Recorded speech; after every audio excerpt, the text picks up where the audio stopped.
Assalamualaikum warahmatullahi wabarakatuh. Kami dari kelompok 6, kuliah Biometrik 2, Offering D akan presentasikan hasil kerja kelompok kami mengenai sistem imunitas spesifik.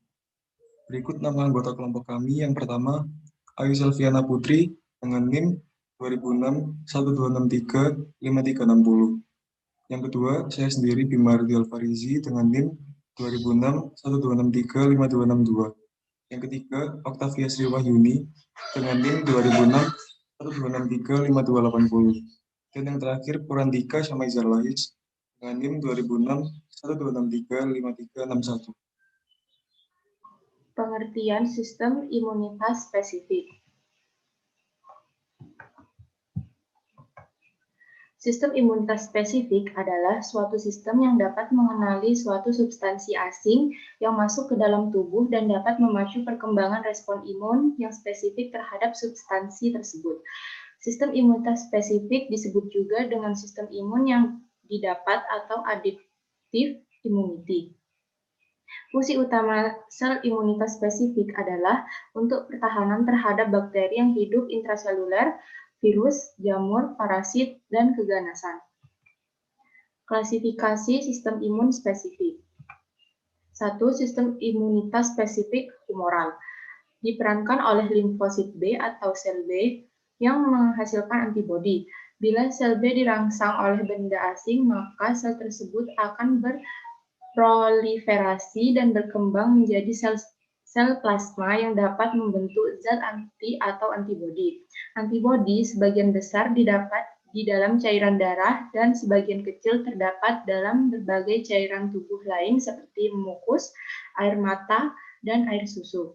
Fungsi utama antibodi adalah pertahanan terhadap infeksi ekstraseluler, virus, dan bakteri serta netralisasi toksinnya. 2. Sistem imunitas spesifik seluler. Diperankan oleh limfosit T yang menghasilkan limfokin atau sitokin atau interleukin. Limfosit T merupakan sel yang terbentuk jika sel induk dari sumsum tulang pindah ke kelenjar timus, mengalami pembelahan dan pematangan. Fungsi utama sistem imun spesifik seluler adalah untuk pertahanan terhadap bakteri dan virus intraseluler, jamur, parasit, dan tumor. Di dalam kelenjar timus, limfosit T belajar membedakan bahan asing atau non-self dengan bahan bukan asing atau self. Limfosit T dewasa akan meninggalkan kelenjar timus, masuk ke dalam kelenjar getah bening, dan berfungsi sebagai bagian pengawasan sistem imun tubuh.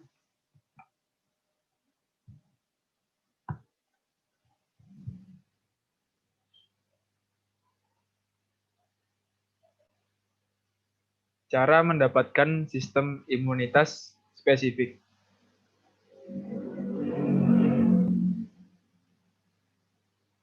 Ada beberapa cara untuk mendapatkan sistem imunitas spesifik.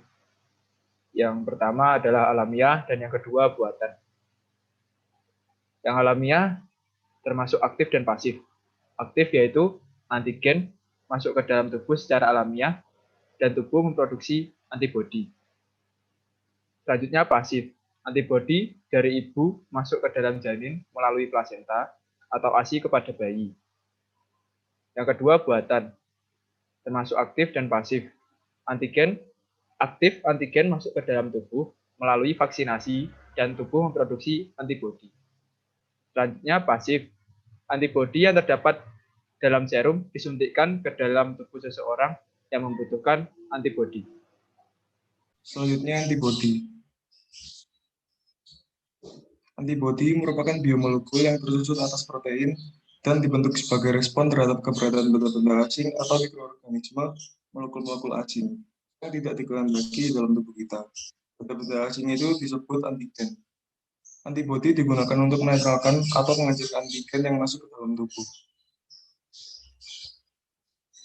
Selanjutnya cara kerja antibodi. Cara kerja antibodi yang pertama yaitu penetralan. Antibodi menetralkan racun atau toksin yang dihasilkan oleh bakteri atau antigen dan menjadikannya tidak berbahaya, sehingga dapat disekresi dari tubuh melalui tubulus-tubulus ginjal. Yang kedua, cara kerja antibodi pengendapan. Antibodi mengendapkan molekul-molekul antigen dengan cara menjadikan mereka gumpalan-gumpalan yang tidak larut dalam bentuk demikian. Antigen-antigen dapat ditelan oleh sel-sel fagosit, dicerna, dan dijadikan tidak berbahaya. Yang ketiga, cara kerja antibodi pelekatan. Antibodi melekat pada sel-sel mikroorganisme atau antigen, sehingga antigen tersebut dapat difagositosis dan dihancurkan oleh neutrofil. Dan yang terakhir, aktivasi protein komplement, yaitu antibodi bekerja sama dengan protein komplement dalam plasma melekat pada dinding sel antigen dan mengidentifikasi mereka untuk sel-sel T. Macam-macam imunoglobulin. Yang pertama, imunoglobulin A atau IgA. Jenis antibodi ini dapat Anda temukan di lambung, usus, selaput lendir paru-paru, dan sinus.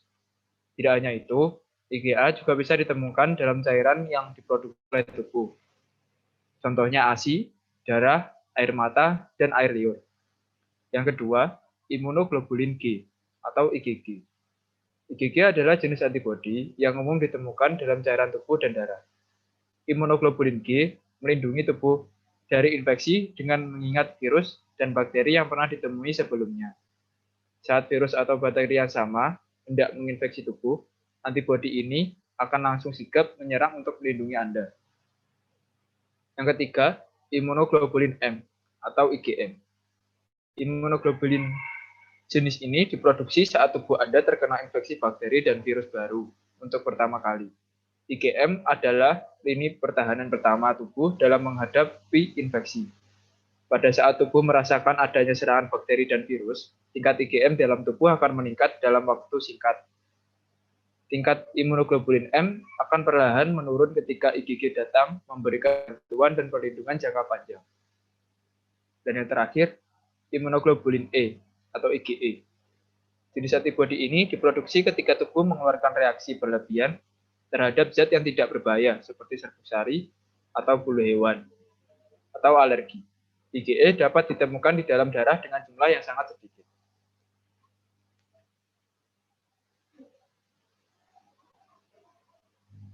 Berikut gambar dari imunoglobulin G, E, A, dan M.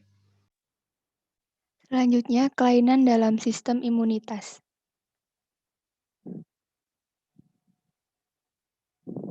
Yang pertama ada alergi, merupakan suatu kelainan reaksi berlebih atau hipersensitivitas sistem imun tubuh terhadap alergen yang mengakibatkan kerusakan jaringan. Disebabkan oleh berbagai macam faktor, seperti genotip keturunan, paparan mikroba, hewan peliharaan, paparan polutan, dan lain-lain. Alergi ini dibagi menjadi alergi makanan, alergi obat-obatan, alergi suhu udara, alergi musiman, alergi zat kimia, alergi debu. Bentuk alergi dapat berupa gatal, bersin-bersin, sesak, dan lain-lain. Yang kedua, ada autoimunitas, merupakan respon imun yang mengakibatkan kerusakan pada jaringan tubuh sendiri serta mengganggu fungsi fisiologis tubuh. Penyakit ini dipengaruhi oleh faktor genetik, infeksi, lingkungan, hormonal, daerah atau suku, diet, dan obat. Contoh autoimun yang sering ditemukan adalah artritis reumatoid, lupus, radang pembuluh darah, dan lain-lain. Yang ketiga, ada AIDS, merupakan suatu sindrom yang disebabkan oleh HIV. Virus tersebut melumpuhkan sel darah putih yang berfungsi dalam kekebalan tubuh. Gejala yang sering ditimbulkan dari penyakit ini adalah ruam kulit, sakit kepala, sakit tenggorokan, demam, pembengkakan kelenjar getah bening, dan lain-lain. Berikut beberapa referensi yang kami gunakan.